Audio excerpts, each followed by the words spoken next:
بسم اللہ الرحمن الرحیم۔ السلام علیکم۔ یقیناً تمام تعریفیں اللہ کے لیے ہیں، ہم اس کی تعریف بیان کرتے ہیں، اسی سے مدد کے طلبگار ہیں۔ میں گواہی دیتا ہوں کہ اللہ کے سوا کوئی معبود برحق نہیں۔ ناظرین، آج کی اس ویڈیو میں ہم بات کریں گے ایک اور قیامت کی نشانی کے بارے میں جس کا تذکرہ احادیث مبارکہ میں بھی موجود ہے۔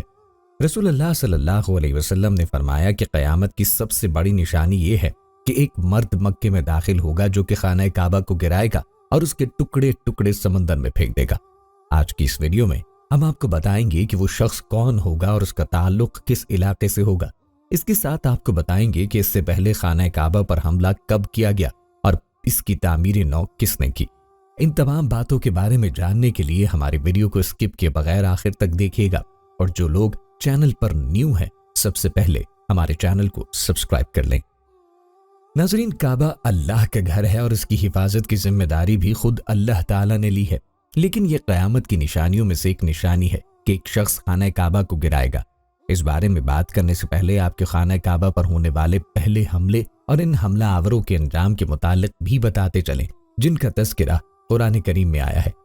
ناظرین، سورہ فیل میں اصحاب فیل ہاتھی والوں کا واقعہ مختصراً ذکر کیا گیا ہے کہ انہوں نے مکہ مکرمہ میں واقع اللہ کے گھر کو ڈانے کی غرض سے یمن سے مکہ مکرمہ پر حملہ کرنے کی کوشش کی تھی۔ اللہ تعالیٰ نے مکہ مکرمہ سے تقریباً 10 کلومیٹر پہلے میدان عرفات کے قریب ان کی فوج پر عذاب نازل کر کے ان کے ارادوں کو خاک میں ملا دیا۔ قرآن کریم میں اس واقعے کا تذکرہ فرما کر نبی کریم صلی اللہ علیہ وسلم کو تسلی دی گئی کہ اللہ کی قدرت بہت بڑی ہے، اس لیے جو لوگ دشمنی پہ کمر باندھے ہوئے ہیں آخر میں وہ بھی ہاتھی والوں کی طرح منہ کی کھائیں گے۔ یمن پر ملوک حمیر کا قبضہ تھا۔ یہ لوگ مشرک تھے۔ ان کا آخری بادشاہ ذونواس تھا جس نے اس زمانے کے عیسائیوں پر بہت ظلم کیے تھے۔ اس نے ایک لمبی خندق کھدوا کر ایک اللہ کی عبادت کرنے والے تقریباً 20,000 عیسائیوں کو آگ میں جلا دیا تھا، جس کا ذکر سورہ بروج اصحاب الاخدود میں ہے۔ کسی طرح یہاں سے بچ کر 2 عیسائیوں نے قیصر ملک شام کے دربار میں جا کر فریاد کی۔ قیصر ملک شام نے حبشہ جو یمن سے قریب تھا کہ عیسائی بادشاہ سے یمن پر حملہ کرنے کو کہا۔ اس طرح اربات اور ابرہا 2 کمانڈر کی قیادت میں یمن پر حملہ کر کے پورے یمن کو قوم حمیر سے آزاد کرا دیا۔ پھر اربات اور ابرہا دونوں کمانڈروں میں اقتدار حاصل کرنے کے لیے باہمی جنگ ہوئی۔ اربات جنگ میں مارا گیا۔ اس طرح ابرہا یمن کا حاکم مقرر کر دیا گیا۔ ابرہا نے یمن پر قبضہ کرنے کے بعد ایک شاندار کنیسہ اس مقصد سے بنایا کہ یمن کے لوگ مکہ مکرمہ جانے کے بجائے اسی کنیسہ میں عبادت کریں۔ عرب قبائل میں غم و غصے کی لہر دوڑ گئی، یہاں تک کہ کسی نے رات کے وقت کنیسہ میں گندگی پھیلا دی اور اس کے ایک حصے میں آگ لگا دی۔ ابرہا کو جب اس کا علم ہوا تو اس نے ملک حبشہ کے بادشاہ کی اجازت سے کعبے کو ڈھانے کی تیاری شروع کی۔ چنانچہ ہاتھیوں کے ساتھ ایک لشکر لے کر وہ مکہ مکرمہ کی طرف روانہ ہو گیا۔ عرب لوگ باوجود کہ وہ مشرک تھے، سیدنا ابراہیم اور اسماعیل علیہ السلام کے بنائے ہوئے بیت اللہ سے بہت عقیدت رکھتے تھے۔ چنانچہ انہوں نے ابرہا کے خلاف جنگ لڑی، مگر عرب لوگ مقابلے میں کامیاب نہ ہو سکے اور ابرہا آگے بڑھتا گیا۔ طائف کے مشہور قبیلہ ثقیف نے اس کے آگے ہتھیار ڈال دیے۔ اس طرح وہ مکہ مکرمہ سے چند کلومیٹر کے فاصلے پر میدان عرفات کے قریب مغمس مقام پہ پہنچ گیا، جہاں قریش مکہ کے اونٹ چر رہے تھے۔ ابرہا کے لشکر نے ان اونٹوں پہ قبضہ کیا جن میں 200 اونٹ نبی کریم صلی اللہ علیہ وسلم کے دادا عبد المطلب کے تھے۔ ابرہا نے ایک نمائندہ مکہ مکرمہ بھیجا تاکہ وہ قریش کے سرداروں کے پاس جا کر اطلاع دے کہ ہم تم سے جنگ کرنے نہیں آئے ہیں، ہمارا مقصد بیت اللہ کو ڈھانا ہے، اگر تم نے اس میں رکاوٹ نہیں ڈالی تو تمہیں کوئی نقصان نہیں پہنچے گا۔ عبد المطلب ابرہا سے ملنے کے لیے پہنچے اور اس سے اپنے 200 اونٹوں کا مطالبہ کیا۔ ابرہا کو بڑا تعجب ہوا کہ قبیلے کا سردار صرف اپنے اونٹوں کی بات کرتا ہے، بیت اللہ کے متعلق کوئی بات نہیں کرتا۔ عبد المطلب نے جواب دیا کہ اونٹوں کا مالک میں ہوں، مجھے ان کی فکر ہے، اور بیت اللہ کا میں مالک نہیں بلکہ اس کا مالک ایک عظیم ہستی ہے جو اپنے گھر کی حفاظت کرنا جانتا ہے۔ ابرہا نے کہا کہ تمہارا اللہ اس کو میرے ہاتھ سے نہ بچا سکے گا۔ عبد المطلب نے کہا پھر تمہیں اختیار ہے، جو چاہو کرو۔ عبد المطلب اونٹ لے کر واپس آئے تو انہوں نے قریش کی ایک جماعت کے ساتھ بیت اللہ کا دروازہ پکڑ کر اللہ سے خوب دعائیں مانگی، اور پھر مکے والوں کو ساتھ لے کر اس یقین کے ساتھ پہاڑوں میں چلے گئے کہ یقیناً ابرہا کے لشکر پر اللہ کا عذاب نازل ہوگا۔ صبح ہوئی تو ابرہا کے لشکر نے بیت اللہ پہ حملہ آور ہونے کا ارادہ کیا تو اس کا محمود نام کا ہاتھی بیٹھ گیا اور مکہ کی طرف چلنے کے لیے تیار نہ ہوا، جبکہ دوسری طرف وہ چلنے لگتا تھا۔ اسی دوران پرندوں کا ایک غول نظر آیا جن میں سے ہر ایک کے پاس چنے کے برابر 3 کنکریاں تھیں، ایک چونچ میں اور 2 پنجوں میں، جو انہوں نے لشکر کے لوگوں کے اوپر برسانا شروع کی۔ ان کنکریوں نے وہ کام کیا جو بارودی گولی بھی نہ کر سکتی تھی۔ جس پر یہ کنکری لگتی اس کے پورے جسم کو چھیدتی ہوئی زمین میں گھس جاتی۔ یہ عذاب دیکھ کر سارے ہاتھی بھاگ کھڑے ہوئے۔ لشکر کے سپاہیوں میں سے کچھ وہیں ہلاک ہو گئے اور کچھ لوگ جو بھاگ نکلے وہ راستے میں مرے، اور ابرہہ کے جسم میں ایسا زہر سرایت کر گیا کہ اس کا ایک ایک حصہ سڑ گل کر گرنے لگا۔ اسی حالت میں اسے یمن لایا گیا اور وہاں اس کا سارا بدن بہہ کر ختم ہو گیا۔ اس کی موت سب کے لیے عبرتناک ہوئی۔ اس کے 2 ہاتھی بان مکہ مکرمہ میں رہ گئے تھے جو اپاہج اور اندھے ہو گئے تھے۔ صحابہ کرام نے ان کو دیکھا بھی تھا۔ ان کا یہ خیال تھا کہ بیت اللہ کے ستونوں میں لوہے کی مضبوط اور لمبی زنجیریں باندھ کر ان زنجیروں کو ہاتھیوں کے گلے میں باندھیں اور ان کو ہنکا دے تو سارا بیت اللہ گر جائے گا معاذ اللہ۔ یہ اللہ کا نظام ہے کہ ہاتھیوں کا ساتھ لانا ہی ان کی ذلت آمیز شکست کا سبب بنا۔ اس واقعے کی تاریخ اور سن میں مورخین کا اختلاف ہے۔ معتمد قول یہ ہے کہ یہ واقعہ نبی کریم صلی اللہ علیہ وسلم کی ولادت کے سال پیش آیا تھا۔ اصحاب فیل ہاتھی والوں کے اس واقعے کی وجہ سے عربوں میں اللہ کی گھر اور اس کی نگرانی کرنے والے قبیلہ قریش کی اہمیت و عظمت بڑھ گئی۔ چنانچہ وہ ان سے کوئی چھیڑ چھاڑ نہیں کرتے تھے اور اس طرح ان کے سفر کسی بھی خطرے سے خالی تھے۔ غرض یہ کہ قبیلہ قریش کے لوگ سال میں 2 سفر کیا کرتے۔ انہی سفروں کا ذکر اللہ اگلی صورت میں کر رہے ہیں۔ ناظرین، خانہ کعبہ جس طرح آج ہمیں نظر آ رہا ہے یہ ویسا نہیں جو حضرت ابراہیم علیہ السلام اور حضرت اسماعیل علیہ السلام کے دور میں دوبارہ تعمیر ہوا تھا۔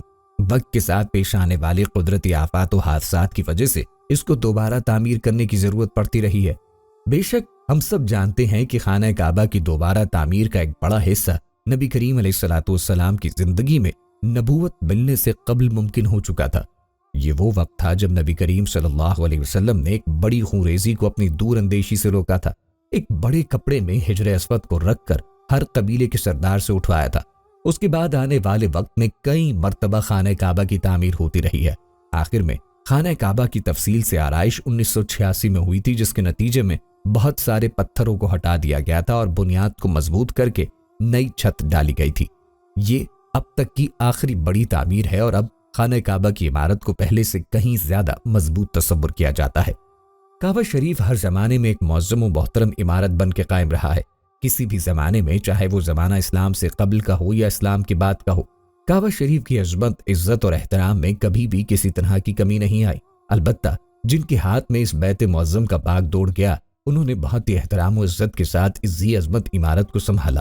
ہاں، بعض وقت مخالفین و معاندین کی جانب سے کعبہ شریف کی حرمت و عزت پامال کرنے کی کوشش ضرور کی گئی، لیکن ان کا چال و فریب ان کے ہی منہ گرا، کیونکہ اس مکان طاہر کو اللہ تبارک و تعالی نے تمام عبادت گاہوں اور مساجد میں سب سے افضل قرار دیا ہے۔ اس جگہ پر عبادات کو دوسری جگہوں پر عبادات سے 1000 گنا افضل بنایا ہے اور اس کے اجر و ثواب میں بھی کئی گنا زیادہ مقرر کیا ہے۔ زمانہ گزرنے کے ساتھ ساتھ تعمیر کعبہ میں تبدیلیاں ضرور آئی ہیں اور چند وجوہات ضروریہ کی بنا پر کعبہ شریف کو کئی مرتبہ تعمیر نو بھی کیا گیا۔ اس موضوع میں ہم تعبیر کعبہ کے مختلف مراحل ما زمانہ تاریخی پس منظر سے روشنی ڈالنے کی کوشش کریں گے۔ ہم جب تاریخ کی کتب کا مطالعہ کریں گے تو ایک بات ہمارے سامنے بالکل عیاں ہو کر آتی ہے کہ تعمیر کعبہ شریف کو 2 مرحلوں میں تقسیم کیا گیا ہے۔ پہلا مرحلہ اسلام سے پہلے کا ہے، جبکہ دوسرا مرحلہ اسلام کے بعد کا ہے۔ پہلے مرحلے میں کعبہ شریف کو کتنی مرتبہ تعمیر کیا گیا، اس میں علماء اور مورخین کا شدید اختلاف ہے۔ امام الفاسی اپنی کتاب شفاء الغرام باخبار البلد الحرام کی جلد نمبر 1 صفحہ نمبر 175 میں لکھتے ہیں کہ اس بات میں کوئی شک نہیں کہ کعبہ شریف کو عدید مرتبہ تعمیر کیا گیا، لیکن عدد معین میں علماء و مورخین کا زمانے اول سے ہی اختلاف رہا۔ البتہ ان اختلافات سے جو متوسط عدد ہمیں ملتا ہے وہ یہ کہ کعبہ شریف کو کل 10 مرتبہ تعمیر کیا گیا۔ ان میں سے 8 مرتبہ اسلام کے عروج سے پہلے تعمیر کیا گیا اور زمانہ اسلام میں 2 مرتبہ بیت اللہ تعمیر ہوا۔ تعمیر کعبہ شریف کا سلسلہ کچھ اس طرح سے ہے۔ پہلی مرتبہ ملائکہ علیہم الصلوۃ والسلام نے کعبے کو تعمیر کیا، دوسری مرتبہ ان کے بعد حضرت آدم علیہ السلام نے تعمیر کیا، تیسری مرتبہ ان کے بعد ان کی اولاد نے کعبے کو تعمیر کیا، چوتھی مرتبہ خلیل اللہ ابراہیم علیہ السلام نے کعبہ شریف کو تعمیر کیا، پانچویں مرتبہ قبیلہ امالقہ نے کیا، چھٹی بار قبیلہ جرہم نے، ساتویں مرتبہ قریش نے کیا، 8ویں مرتبہ عبداللہ بن زبیر بن عوام رضی اللہ عنہما نے تعمیر نو کیا، 9ویں مرتبہ حجاج بن یوسف ثقفی اور 10ویں مرتبہ سلطان مراد خان نے کعبہ شریف کی تعمیر نو کی۔ امام علی بن عبد القادر طبلی کا قول الارج المسکی فی التاریخ الملکی میں منقول ہے، فرماتے ہیں کہ کعبہ شریف کو کل 10 مرتبہ تعمیر کیا گیا۔ انہوں نے اولاد آدم کو والد کے ساتھ ہی شمار کیا ہے، اور آخر میں عثمانی خلافت کے سلطان مراد خان کو گنتے ہیں کہ انہوں نے بھی کعبہ شریف کی تعمیر کی ہے۔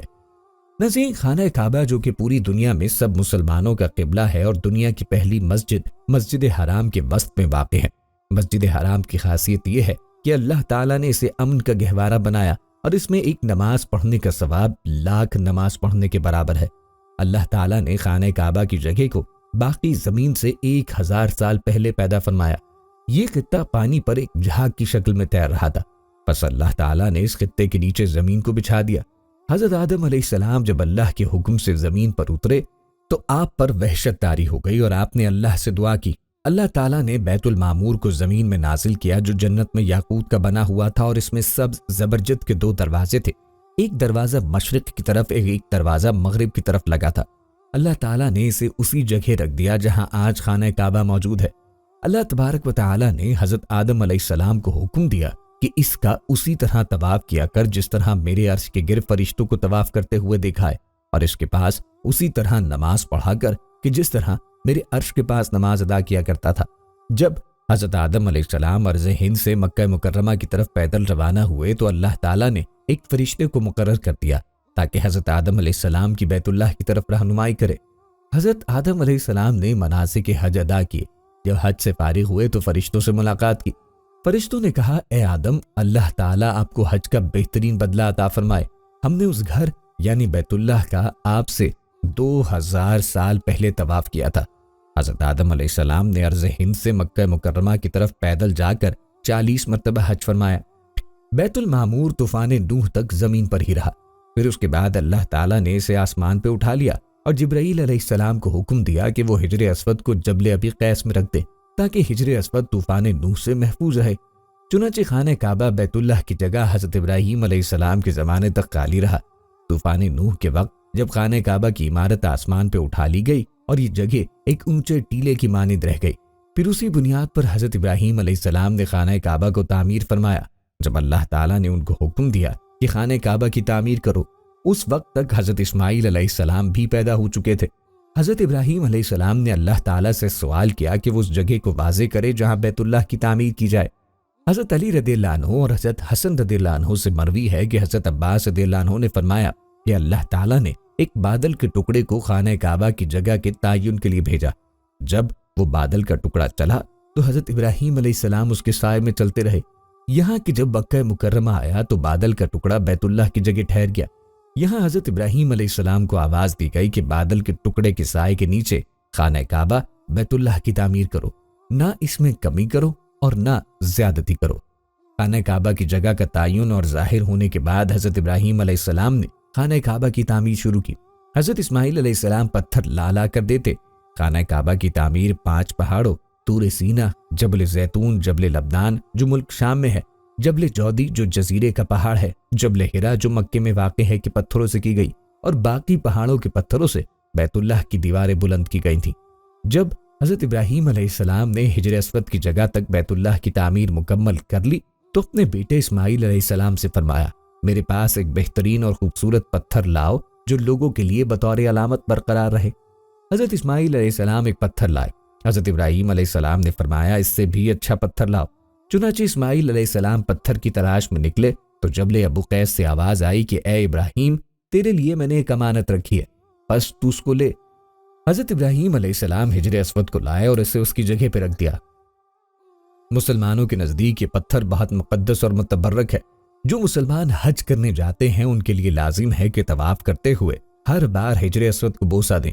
اگر ہجوم زیادہ ہو تو دور سے ہاتھ کے اشارے سے بوسہ دیا جا سکتا ہے۔ جب خانہ کعبہ کی دیواریں ہاتھ جتنی بلندی تک چن لی گئی تو حضرت اسماعیل علیہ السلام ایک پتھر لائے جس پر کھڑے ہو کر حضرت ابراہیم علیہ السلام نے دیواریں مزید بلند کرنا شروع کی۔ روایت ہے کہ جوں دیوار اونچی ہوتی جاتی یہ پتھر آپ ہی آپ بلند ہوتا جاتا، اور جب ابراہیم علیہ السلام اس پتھر پر سے اترنا چاہتے تو نیچے ہو جاتا۔